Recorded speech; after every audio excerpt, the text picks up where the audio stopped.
കേരളം വിധി എഴുതാൻ ഇനി 7 ദിവസങ്ങൾ മാത്രമാണ് ബാക്കി. സംസ്ഥാനത്ത് പ്രചാരണം കടുക്കുകയാണ്. LDF, UDF മുന്നണികളുടെ പ്രകടന പത്രിക ഇന്ന് പുറത്തിറക്കും.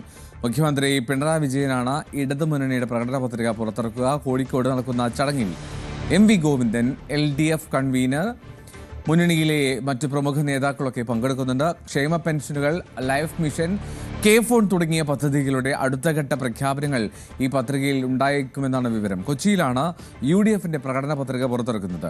തെലങ്കാന മുഖ്യമന്ത്രി രേവന്ത് റെഡ്ഡി, KC വേണുഗോപാൽ, VD സതീശൻ എന്നിവർ പങ്കെടുക്കുന്നുണ്ട്. ഇന്ദിരാ ഗ്യാരണ്ടിക്ക് പുറമെ എന്ത് പ്രഖ്യാപനങ്ങളാണ് ഈ പ്രകടന പത്രികയിൽ ഉണ്ടാവുക എന്നതാണ് ആകാംക്ഷയോടുകൂടി കാത്തിരിക്കുന്നത്. MS അനീഷ് കുമാർ ഒപ്പം ഡാനി പോൾ രണ്ടുപേരുമാണ് വിവരങ്ങൾ നൽകുക. ആദ്യം അനീഷിലേക്ക്. അനീഷ്, കോഴിക്കോടാണല്ലോ LDFന്റെ പ്രകടന പത്രിക പുറത്തിറക്കുന്നത്. മുഖ്യമന്ത്രി പുറത്തിറക്കും, ഒപ്പം തന്നെ മുന്നണിയിലെ പ്രധാനപ്പെട്ട നേതാക്കളെല്ലാം ഉണ്ടാകുമെന്ന് കരുതാം. എന്തൊക്കെയാണ് നമ്മൾ പത്രികയിൽ ഉണ്ടാകുമെന്ന് കരുതുന്നത്?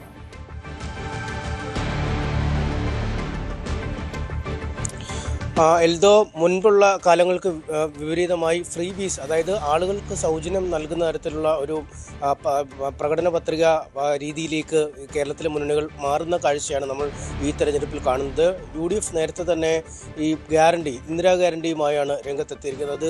അത് സ്ത്രീകൾക്ക് KSRTC ബസ്സിൽ സൗജന്യ യാത്ര, ഉമ്മൻചാണ്ടി ആരോഗ്യ ഇൻഷുറൻസ് പദ്ധതി 25 ലക്ഷം രൂപയുടെ, ഒപ്പം വിദ്യാർത്ഥിനികൾക്ക് സഹായം നൽകുന്ന പദ്ധതികൾ, അങ്ങനെ അത്തരത്തിലുള്ള പദ്ധതികളുമായി നേരത്തെ തന്നെ രംഗത്ത് എത്തിയത്. ഇനിയിപ്പോൾ അവരുടെ പ്രകടന പത്രിക പുറത്തിറക്കാനിരിക്കുന്നു. BJP ഇതിനകം പ്രകടന പത്രിക പുറത്തിറക്കി കഴിഞ്ഞിരിക്കുന്നു. 2500 രൂപയോളം വരുന്ന സാധന സാമഗ്രികൾ വാങ്ങുകയും മരുന്ന് വാങ്ങുകയും ചെയ്യുന്ന റീചാർജ് കൂപ്പൺ, 2500 കൂപ്പൺ വീട്ടമ്മമാർക്ക് നൽകും. 2 ഗ്യാസ് സിലിണ്ടറുകൾ ഒരു വർഷം സൗജന്യമായി നൽകും. കുടിവെള്ളം ഉറപ്പുവരുത്തും. ഒപ്പം തിരുവനന്തപുരത്തും കോഴിക്കോടും മോണോ റെയിൽ പദ്ധതി വരുന്നു.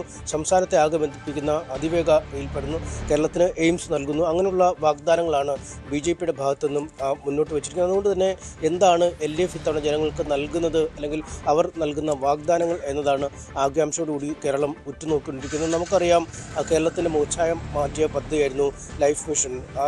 സംസ്ഥാനത്തെ ദരിദ്ര വിഭാഗങ്ങളിലുള്ള ആളുകൾക്ക് വീട് നൽകുന്ന ഒരു ബൃഹത് പദ്ധതിയായി മാറിയിരുന്നു. ആ ലൈഫ് മിഷൻ്റെ ഒരു പുതിയ മാറ്റം, അല്ലെങ്കിൽ അതിൻ്റെ അടുത്ത ഘട്ടത്തിലേക്ക് മൂന്നാമത് സർക്കാർ വന്നാൽ, ഇടത് സർക്കാർ വന്നാൽ എങ്ങനെയായിരിക്കും അതിൻ്റെ മാറ്റിയ കാലത്തെ ഒരു ആവിഷ്കാരം എന്നത് സംബന്ധിച്ച കൃത്യമായൊരു കാര്യം ഇക്കാര്യത്തിൽ ഉണ്ടാകും. ഒപ്പം പെൻഷൻ, ഈ എല്ലാ പ്രകടന പത്രികയിലും പെൻഷൻ്റെ കാര്യം പ്രത്യേകം ഊന്നൽ നൽകുന്നുണ്ട്. UDF ആ പെൻഷൻ 3000 രൂപയായി ഉയർത്തുമെന്ന് പറഞ്ഞിരിക്കുന്നു. BJPയും 3000 രൂപയായി പെൻഷൻ ഉയർത്തുമെന്ന് പറഞ്ഞിരിക്കുന്നു. എന്തായാലും അക്കാര്യത്തിൽ എന്താണ് LDF സർക്കാരിൻ്റെ ചുവടുവയ്പ് എന്ന് നമ്മൾ കാത്തിരുന്ന് കാണേണ്ടതുണ്ട്. കാരണം ഈ തെരഞ്ഞെടുപ്പ് കാലത്ത് തന്നെ 2 മാസത്തെ പെൻഷൻ ഒന്നിച്ച് നൽകുന്ന സാഹചര്യമുണ്ടായി. LDF നേതാക്കൾ തന്നെ കഴിഞ്ഞ തെരഞ്ഞെടുപ്പിലൊക്കെ ഏറ്റവും ഊന്നിക്കാട്ടിയ ഒരു വിഷയം ക്ഷേമ പെൻഷനായിരുന്നു.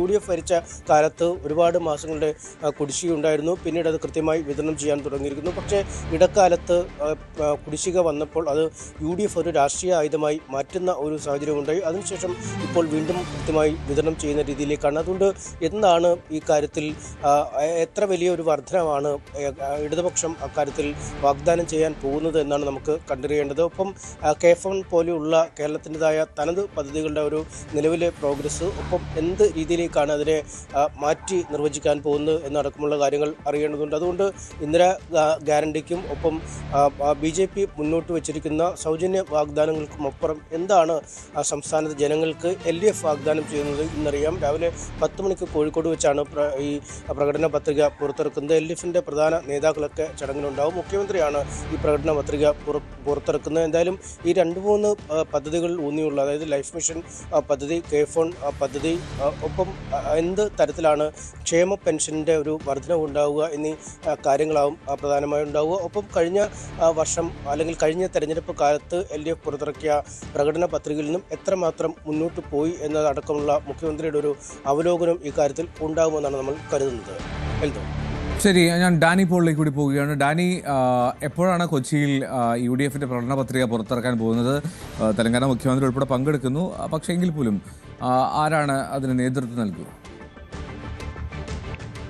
എൽദോ ഇന്ന് രാവിലെ 10 മണിക്കാണ് കൊച്ചിയിൽ UDFന്റെ തെരഞ്ഞെടുപ്പ് പ്രകടന പത്രിക പുറത്തിറക്കുന്നത്. തെലങ്കാന മുഖ്യമന്ത്രി രേവന്ത് റെഡ്ഡി തന്നെയാണ് ഇതിലെ ഒരു പ്രധാന വ്യക്തിത്വം എന്ന് പറയേണ്ടത്. അദ്ദേഹമാണ് അത് പുറത്തിറക്കുന്നത്. ഒപ്പം തന്നെ പ്രതിപക്ഷ നേതാവ് VD സതീശൻ, ദീപദാസ് മുൻഷി, KC വേണുഗോപാൽ തുടങ്ങി കോൺഗ്രസിന്റെ മുൻനിര നേതൃത്വം തന്നെ ഇതിൽ പങ്കെടുക്കും. പ്രധാനമായും ഇന്ദിരാ ഗ്യാരണ്ടി എന്ന് പറയുന്ന 5 പ്രധാന പദ്ധതികൾ കേന്ദ്രീകരിച്ചുകൊണ്ടാണ് ഈ കഴിഞ്ഞ ദിവസങ്ങൾ അത്രയും തന്നെ ഒരു ക്യാമ്പയിനും കാര്യങ്ങളും എല്ലാം തന്നെ മുന്നോട്ട് പോയിരുന്നു. അതിനപ്പുറം മറ്റെന്ത് എന്നതാണ് ഇതിലിപ്പോൾ കൂടുതൽ നമുക്കറിയാനായിട്ട് സാധിക്കുന്നത്. സ്ത്രീകളെയും യുവജനങ്ങളെയും ആകർഷിക്കുന്ന രീതിയിലുള്ള പദ്ധതികളുടെ ഒരു പ്രഖ്യാപനം ഇതിലുണ്ടാകുമെന്ന് തന്നെയാണ് മനസ്സിലാക്കാനായിട്ട് സാധിക്കുന്നത്. സൗജന്യ ബസ് യാത്ര, കോളേജ് വിദ്യാർത്ഥിനികൾക്ക് പ്രതിമാസം 1000 രൂപ തുടങ്ങിയവ നൽകുന്ന പ്രഖ്യാപനത്തിലെല്ലാം തന്നെ ഉള്ളതായിട്ടാണ് സൂചന.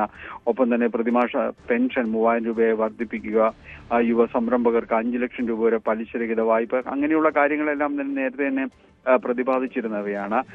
അപ്പോൾ ഇനി എന്ത് കൂടുതൽ വാഗ്ദാനങ്ങൾ എന്നതാണ് നോക്കുന്നത്. കാരണം 10 വർഷത്തിന്റെ തുടർച്ചയായി വരുന്ന ഇടത് ഭരണം അതിനെ മറികടന്ന് മുന്നോട്ട് പോകണമെങ്കിൽ നിരവധി ക്ഷേമ പദ്ധതികളടക്കം പ്രഖ്യാപിക്കേണ്ടി വരുന്നു. അപ്പോൾ അതിൽ കൂടുതൽ പ്രഖ്യാപനങ്ങൾ ഈ കാര്യങ്ങൾ ഉണ്ടാകുമെന്ന് തന്നെയാണ് നമ്മൾ പ്രതീക്ഷിക്കുന്നത്.